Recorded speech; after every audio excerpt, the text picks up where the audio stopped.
Assalamu alaikum wa rahmatullahi wa barakatuhu. My name is Amy, and I'm originally from the Derby in the East Midlands. Okay, well, I come from a very small family, and traditionally an English and Irish family, and my family are Christian, but we've never practiced the faith at all. I learnt most about Christianity at school, and I always believed in God.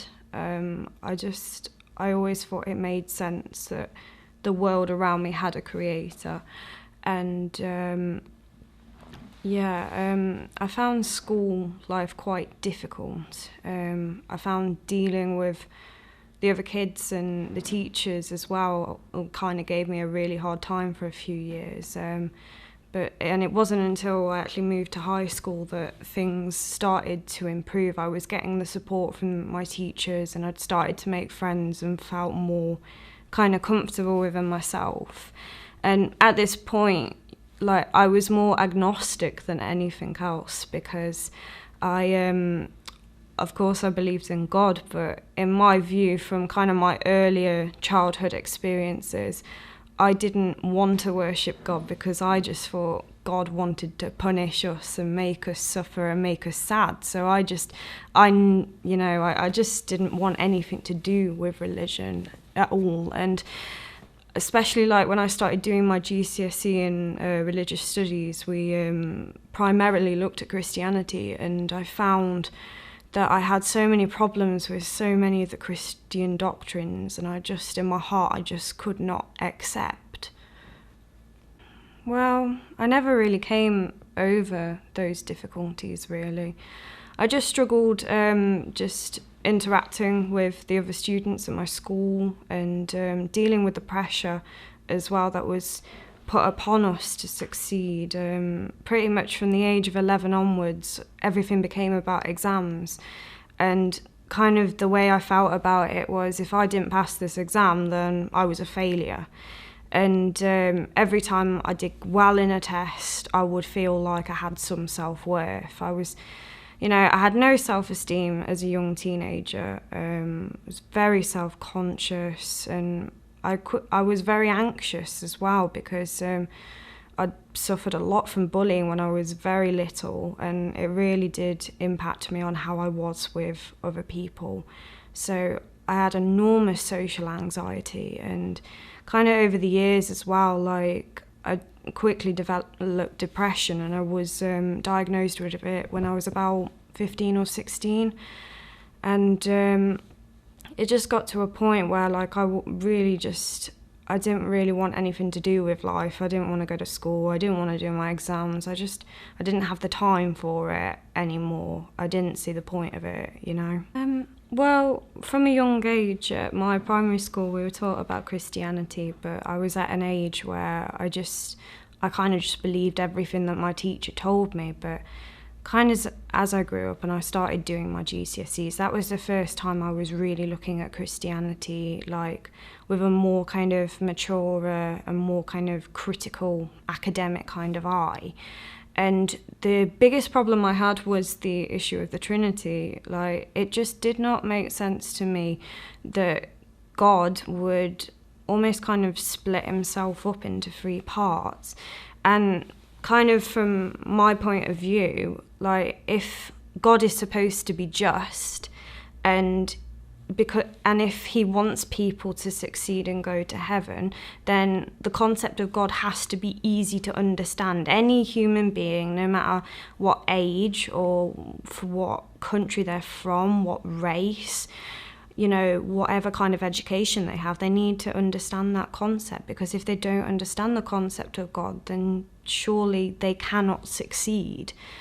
And, I just think if you go out and ask any person on the street, I think most people wouldn't be able to explain the Trinity, and they wouldn't be able to understand it, let alone if you had just a little 8-year-old kid and you were trying to explain it to it. So that was the biggest problem for me. And I think the issue about Jesus alayhi salam being the Son of God, he always struck me as a prophet, and from the parts of the Bible that I had read, I only started reading the Bible when I was about 18, but before that, the bits that I had read, there was nothing that was convincing me that he was more than a man. He was doing things that normal men did. He was praying, he was eating, he was drinking. You know, he just seemed like a normal man who was trying to portray a message, and I found it very difficult to see God in such a weak and, you know, just a weak human being. It didn't make sense to me at all. Well, when I was 17, I met my first boyfriend, and he was actually a Sunni Muslim. He wasn't practicing though. And I was with him for 2 years, and when I was 18, he proposed to me, and we planned on getting married when I had finished university. And he was the first introduction to Islam that I ever had, and he said to me, like, would you ever consider being a Muslim? Because he wanted his wife to be a Muslim, and he told me a few things, and I thought, oh, okay, well, I'll go and read about it. I didn't know anything about Islam. I'd heard about things like 9/11 on the news, but to me that didn't make me kind of scared or didn't make me feel any kind of hatred towards Muslims. I didn't know enough to form an opinion. So I started to read, and I was actually very pleasantly surprised at what I found. And I was actually really impressed with the simplicity of Islam and the message of the Prophet sallallahu alaihi wa. So I turned to him and I said, yeah, I would be happy to become a Muslim. And you know, I was doing it for completely the wrong reasons. I wasn't doing it to impress Allah subhanahu wa ta'ala like I should have been doing. But kind of in my younger, more naive years, I was doing it to impress him, you know, because he was such a big and important part of my life. I just wanted to impress him. And so I just started to practice it very, very slowly. But what hindered me was basically this relationship that I was in was a very volatile relationship. He was quite abusive with me on various occasions. It was a really difficult time for me to deal with. And basically it just got to a point when the abuse was just getting too much. He just tried to hurt me in any way that a person could hurt you, and I had to leave that relationship, and it broke me because that was it. That was my entire future gone. I'd planned a wedding, I'd planned a future with him, and all that was gone, and I didn't know what to do now. And like, I just didn't have that strength to hold on to Islam. And I tried, you know, part of me tried. I tried to go to several different Sunni masjids in my area and actually found quite a lot of discrimination against me. I'd go to the masjid, I'd go into the sisters section, I'd be, you know, modestly dressed, or wouldn't be doing anything wrong. But like the looks and the whispers that I would get from the men at these masjids just made me feel so uncomfortable, and like I just didn't like being there, and I just couldn't wait to get out. And I didn't know why. I didn't know if it was because I was English, I didn't know if it was because I was a woman, I just didn't know. And kind of with my ex-fiance and this experiences with these men, I started to have a negative picture of Islam, and I started to think, well, this is how Muslims really are. And it kind of just left a vacuum in me. I wanted this spirituality, but Islam was gone, so I had to find something else. So, and what happened was, I was at university in my second year, and I had quite a lot of Christian friends, and you know, mashallah, they were such a rock to me during the time after I broke up with my fiance, because I was such a wreck, and even though I was getting treatment for it, like just the emotional trauma of everything was so great, and they kind of comforted me in a way, and they taught me a bit more about Christianity, and they said, you know, just give it a chance. And I thought, okay, well, I might as well give Christianity a proper chance. And I did. For about half a year, I would say, I was practicing Christianity. I was reading as much as I could. I started going to church, just doing whatever I could. And I just found, like, it didn't help that emptiness. It wasn't helping kind of to heal me in a way. In fact, as the months went on after this breakup, I was getting worse and worse. There were times when I just wasn't leaving the house. I was just so mentally sick and scarred that I just couldn't face the world, and I just wasn't getting any comfort from Christianity, and I didn't know what was wrong with me. I thought it was my fault, you know, that I wasn't getting that comfort.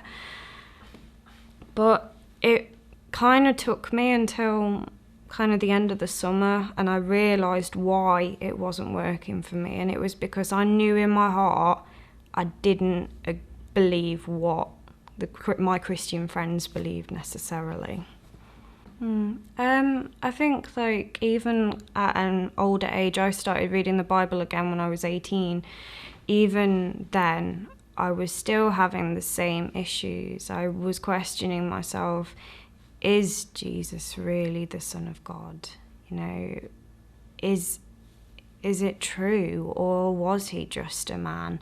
Because, you know, part of me was fearful about it, because I knew from knowing about Islam, I knew that one of the greatest sin that you can commit is shirk, and believing in a God other than Allah subhanahu wa ta'ala. And, you know, I was scared of that. I didn't want to make that mistake, and I just wasn't certain.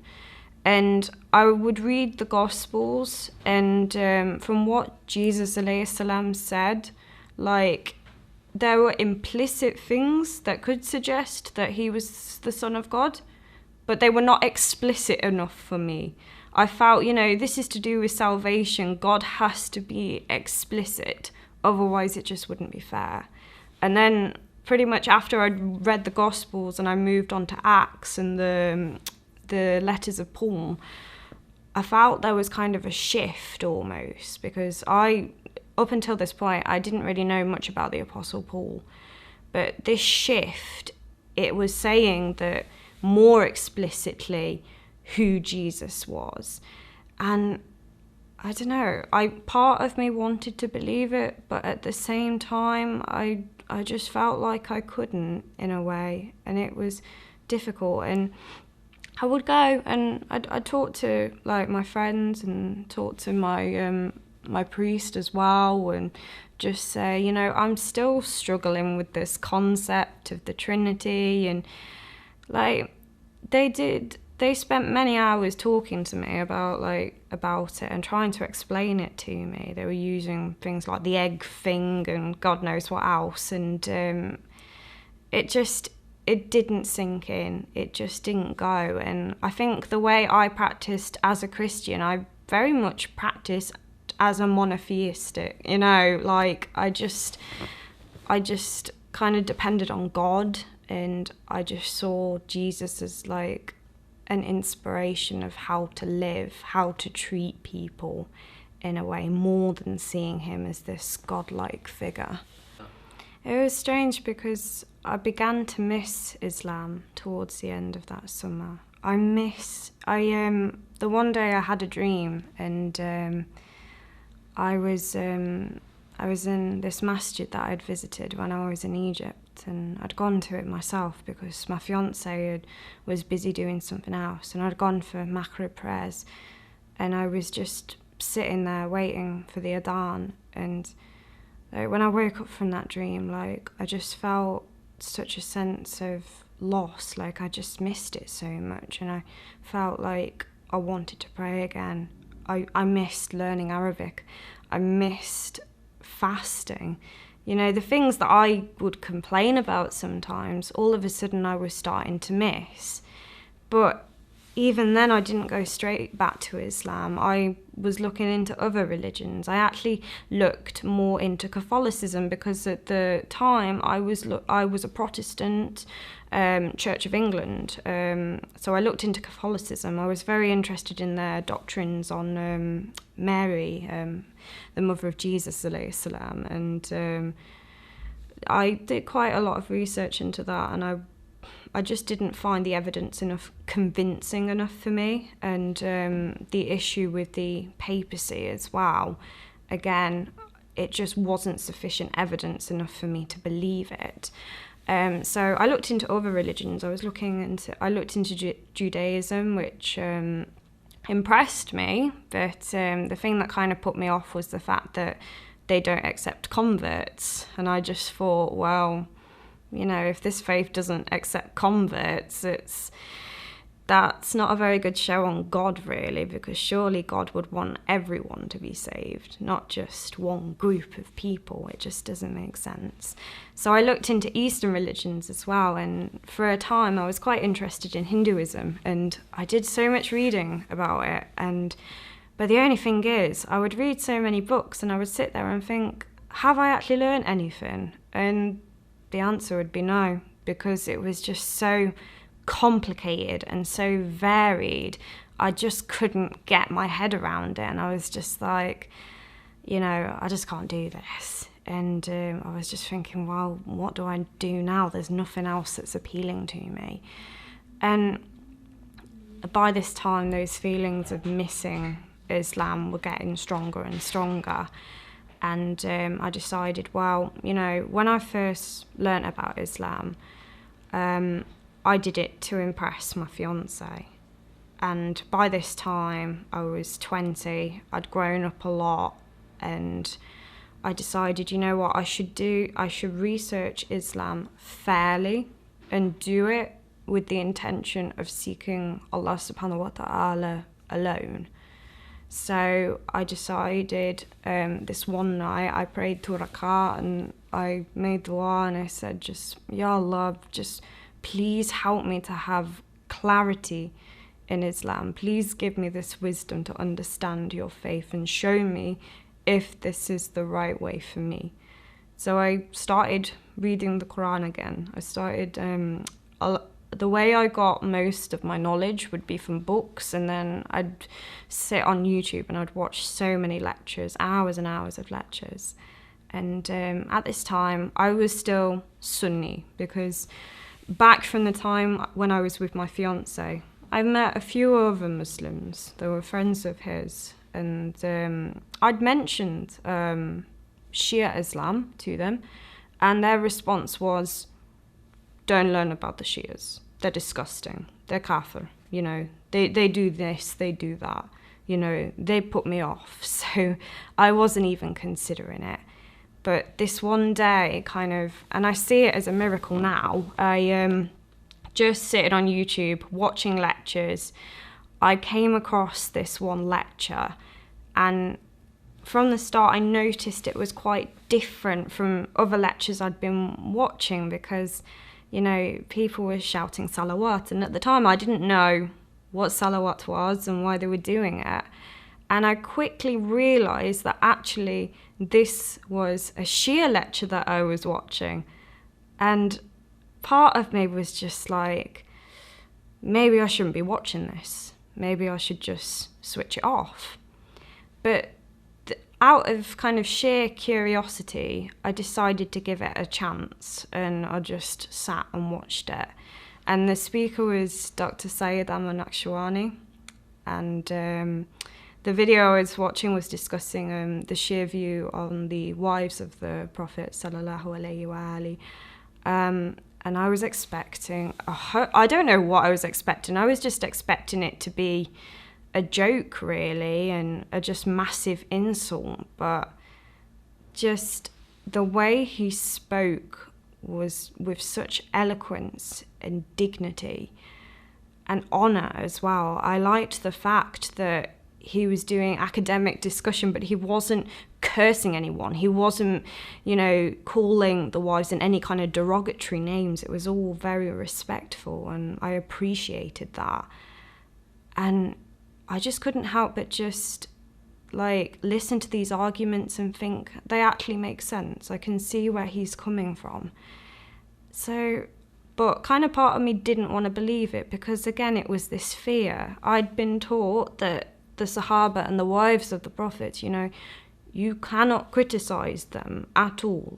Any slight criticism, that means that you're a disbeliever in the eyes of Allah subhanahu wa ta'ala. So even though I did believe it, I didn't really want to. And by the end of this lecture, I found it so bizarre, when they were talking about Imam Hussein alayhi salam, and everyone had started crying, and I was sitting there thinking, why are they all crying? I don't understand. This is really strange. I didn't understand how they could sit there and cry about a man who lived over, 1400 years ago. It was very, very strange. But it was simply because of those arguments that Ahmad Naqshbandi made. I decided, well, maybe I should watch a few more of his lectures. And I did, alhamdulillah. And I learned so much. All these misconceptions I had about Shia Islam, they just disappeared. There was a reason why the Shias do what they do. They do it because of the Quran, and they do it because of the Sunnah. And following on from that, I learned about the Ahl Bayt alayhi salam, and I watched the biographies of each member. And I just really did feel a love, and I felt a renewed sense of love for the Holy Prophet sallallahu alaihi wasallam, and then his family as well. And it was just so incredible and so moving to know these people in such an intricate way. And it made sense to me that the Prophet would not leave his ummah without a leader, because this was the same man who would cry at night for his ummah. He was scared for his ummah. He was scared that people were going to go astray. So why would he, and why would Allah himself leave these Muslims alone without a leader? And when I learned about Ghadir, and just knowing about the life of Imam Ali alayhi salam, it is as if Allah subhanahu wa ta'ala prepared Imam Ali from the very beginning to be the successor of Prophet Muhammad. And I think just a real turning point for me was just learning what happened after the Prophet died. I realised that I'd been lied to about certain things. I realised that, I'd been to Friday prayers before, and the Imam, he was just saying, oh, you have to hold on to Quran and Sunnah. And when I learned it was actually Quran and Ahl Bayt, I had a copy of Sahih Muslim in my room, and I rushed over to go and get it, and I checked and I could see it with my own eyes, and I just thought, my God, I can't believe I've been lied to about this. And then kind of even more severely, when I learned about the story of Fatima Zahra alayhi salam, I've been told by Sunnis that Fatima had died of grief when her father had died. And when I found out what really happened to Fatima, it broke my heart, and I felt completely disgusted with myself that I'd been lied to and that I allowed people to lie to me. And it broke my heart in so many ways. And I think what resonated me with the story of the attack on Fatima's house was, when her ribs were broken, I just imagined the agony that she would have gone through. I'm a horse rider myself, and there's loads of times that I have fallen off a horse and I've had a bad fall, and I've just lay there on the ground and just thought, what if all my bones are shattered under my body protector? What am I going to do? Or what if my elbow's broken? In this day and age, I could just go to A&E, but Fatima didn't even have that. And just the suffering that she had to go through, the beloved daughter of the Prophet, it really disgusted me that people were covering that up. And I think after that, the story of Imam Hussein alayhi salam touched me as well, because, you know, Sunnis, they just brush over Karbala, they say it's not important. But when I realised that Imam Hussein was attacked and killed by fellow Muslims, it really kind of shook me in a way. I could see that Karbala was doing like a divide between Islam and what wasn't Islam. And when I knew what Imam Hussein alayhi salam was fighting against, I just thought, you know, I have to accept Ahlul Bayt alayhi salam. Of course I do. I can't turn away and say that I'm not on Imam Hussein alayhi salam's side, because if I do that, I would feel like that I would be betraying him. I feel like I'd be betraying my Prophet, and I would almost feel like I was on Yazid's side in a way. So the time I decided that I was definitely going to follow the path of Ahlul Bayt alayhi salam was actually during last Muharram. I don't know, I just got to a point where I was watching so many lectures, and I got to a point now, I was watching these lectures and it was just touching me so much that I was getting emotional as well. Like, I would be crying at these lectures and they would affect me so much that I would just think about them all day. I think, like, during Muharram, I focused quite a lot on looking at the character of Zainab alayhi salam. And when I learned of her story, I sobbed for about an hour after finishing that lecture because of what she had gone through. I couldn't believe that one human being could face so much, you know, losing your family like that. I just couldn't imagine it. But the thing that really inspired me, because at this time I was still really suffering with my mental health. I was back and forth to the doctors all the time. They kept changing my prescription all the time. I was on various different pills, and some of them were having really bad side effects on me, and it was just a really exhausting process.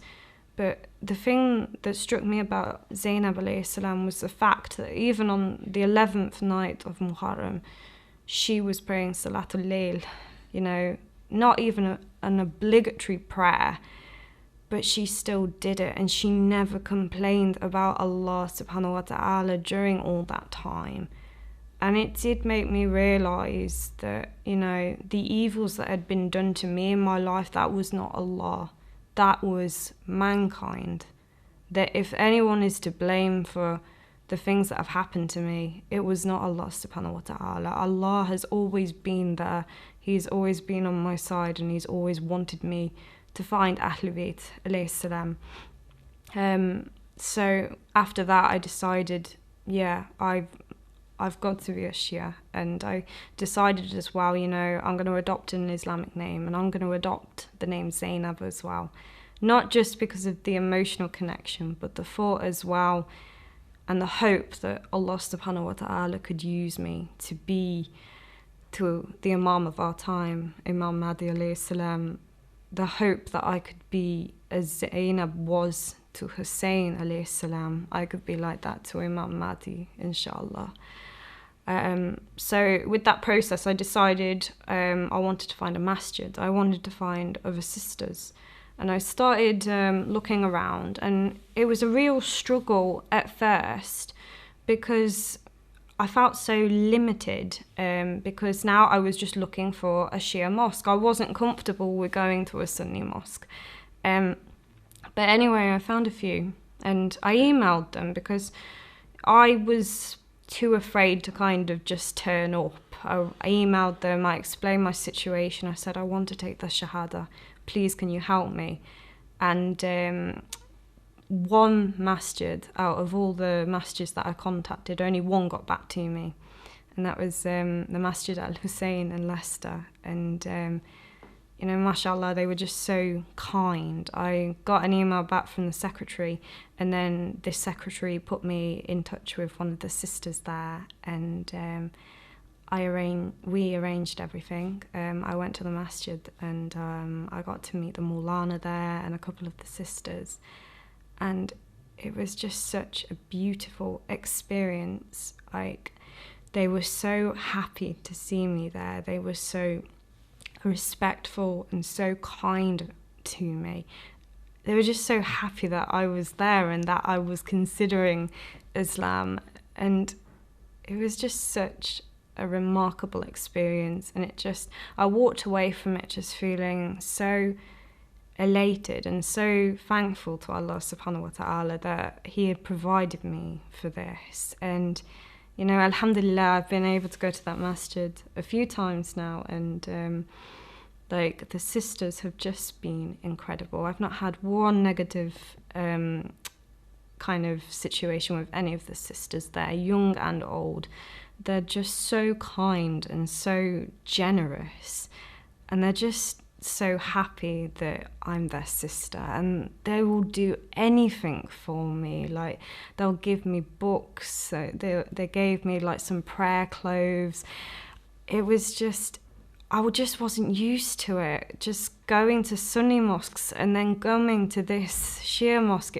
The difference was just incredible, and I'm just so thankful to Allah subhanahu wa ta'ala, and I just hope that He will continue to bless this masjid, because it really is a blessing to us.